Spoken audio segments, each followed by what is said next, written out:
Aujourd'hui, nous sommes à une période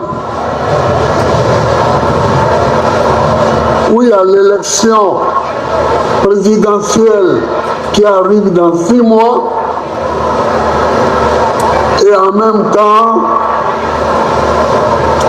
où il y a la commission électorale indépendante qui boite. Elle boite.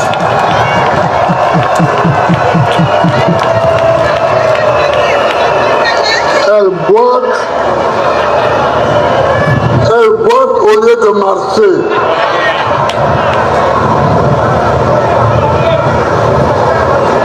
Mais nous savons déjà ce qu'une commission électorale boiteuse amène au pays. En 2010,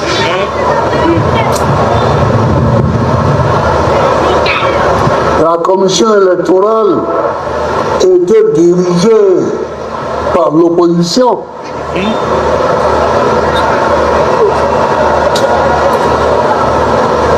Je croyais naïvement que la commission électorale ne faisait pas les élections, mais que ce sont les Ivoiriens qui votaient. Donc je leur ai laissé ça. Oh! Oh!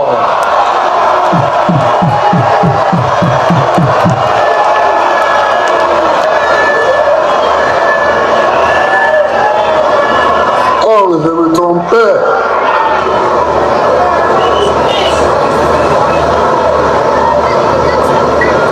Le premier président de la commission électorale, c'était Bloqué Mambé.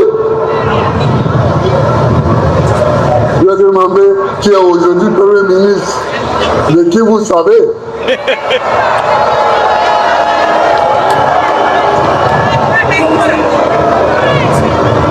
À un moment donné, Bloqué Mambé avait déjà inscrit 400 000 noms, alors que les opérations n'avaient pas du tout commencé. Il y avait 400 000 noms inscrits. Quand j'ai vu ça, je l'ai renvoyé. Je l'ai renvoyé. Et j'ai demandé qu'on me propose un autre. On m'a proposé Youssouf Bakayoko. Oh!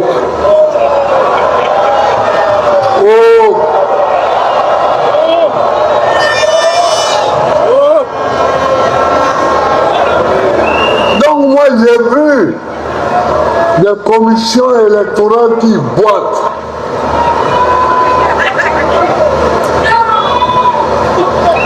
Je ne peux plus accepter une commission électorale qui rampe.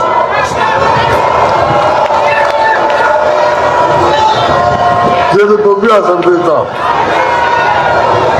Mais nous allons aller aux élections. Hein. Nous allons aller aux élections.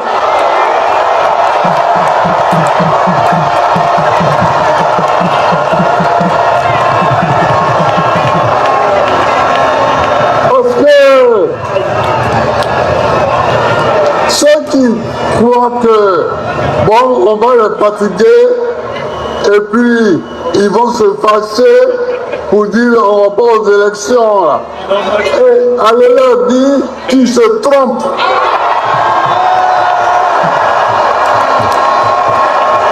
Et nous allons aller aux élections. Et nous allons gagner l'élection.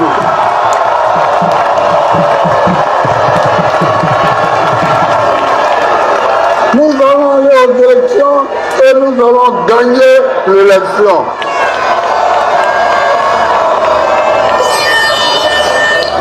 Il n'y a pas de découragement.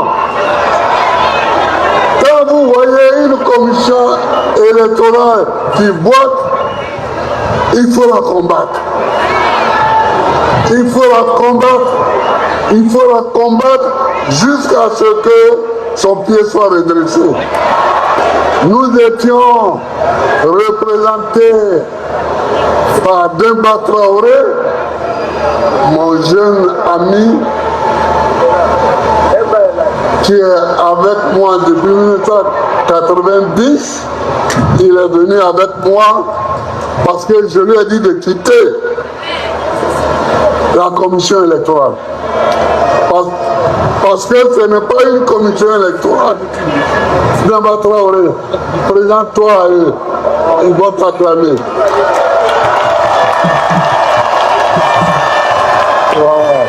Voilà, ils vont te voir.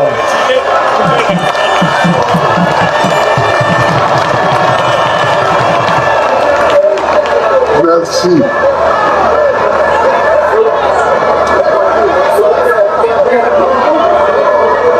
Je lui ai dit de quitter la commission électorale et immédiatement il a déposé sa lettre de retrait de la commission électorale. Nous allons continuer à nous battre pour avoir une vraie commission électorale. Je suis heureux que, après avoir publié notre décision que nous avons prise au CSP, qu'après avoir diffusé cette décision de retrait de la CEI, le PDCI nous a suivis. Donc je suis heureux et je remercie les frères du PDCI parce que quand tu te bats, tu as l'impression quelquefois que tu es le seul à avoir le mal que tu vois. Or, eux aussi voyaient.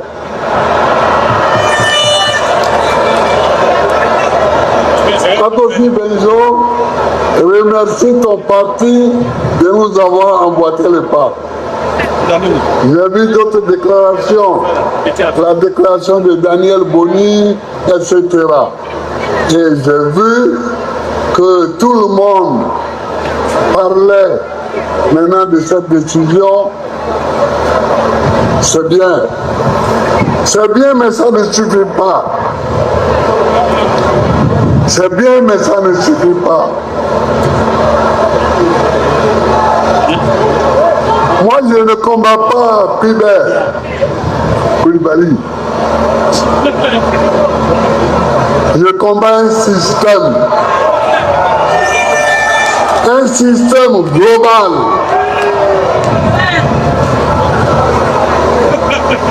Un système qui fait que l'élection, même en Afrique, est considérée comme un instrument pour que certains pays étrangers placent leurs hommes à la tête de nos États. Je ne veux pas. Moi, je ne veux pas de ça.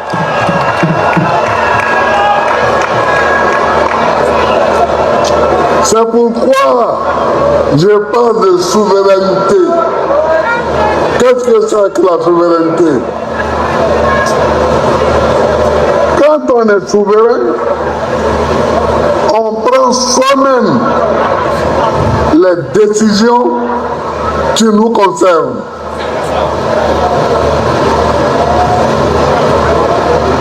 On prend soi-même les décisions qui nous concernent.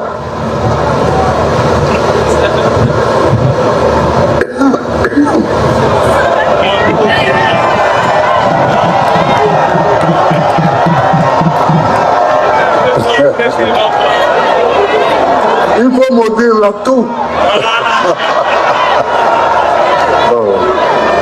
Donc, on prend soi-même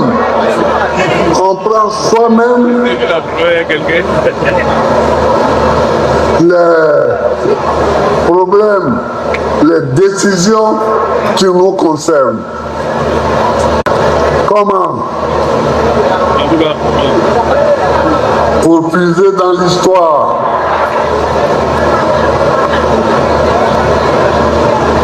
Le Mali, il y a le Soudan français et le Sénégal et la Haute-Volta ont décidé de créer la Fédération du Mali.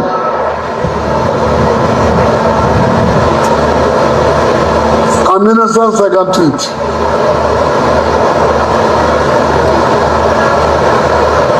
Il y a eu des tractations à Paris. Finalement, la Haute-Volta a quitté.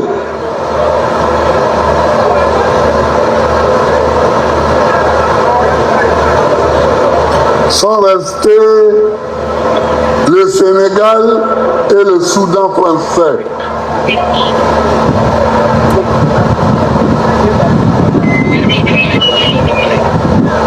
Ils ont créé donc la Fédération du Mali. Modibo Keïta, leader du Soudan français, est devenu président de la République et Senghor est devenu président de l'Assemblée nationale. Mais quelques mois après, des micmacs parisiens ont fait que les Sénégalais ont mis Modibo Keïta dans le train pour qu'il parte chez lui à Bamako.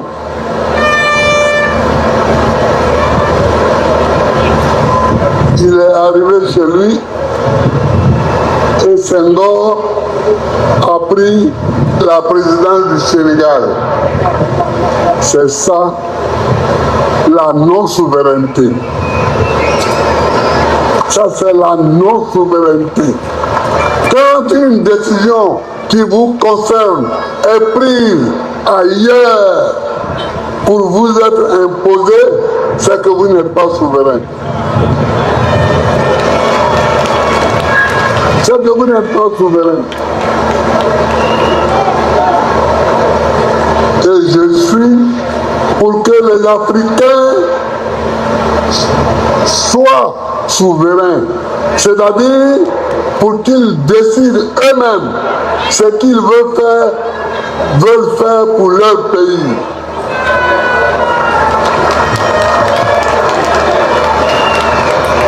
Comment ça se fait que le kilo de cacao coûte 5 000 francs au Cameroun et aujourd'hui 2 000 francs à Abidjan, en Côte d'Ivoire? Comment? N'est-ce pas le même marché? N'est-ce pas le même marché? C'est le même marché. Mais il y a un pays qui est plus souverain que l'autre.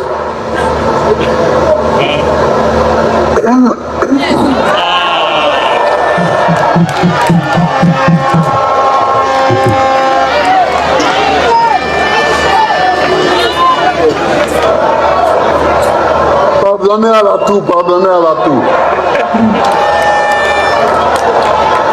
C'est qu'il y a un pays qui est plus souverain qu'un autre.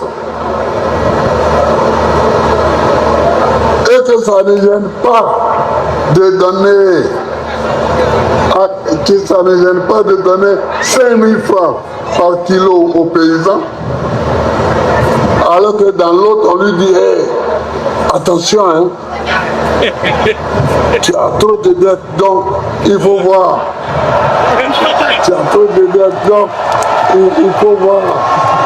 Si tu peux le faire, je retiens 2, 3, comme ça, tu vas nous donner un peu ici. Mais ce n'est pas la souveraineté. Et je ne suis pas pour ça. Et je ne suis pas pour ça.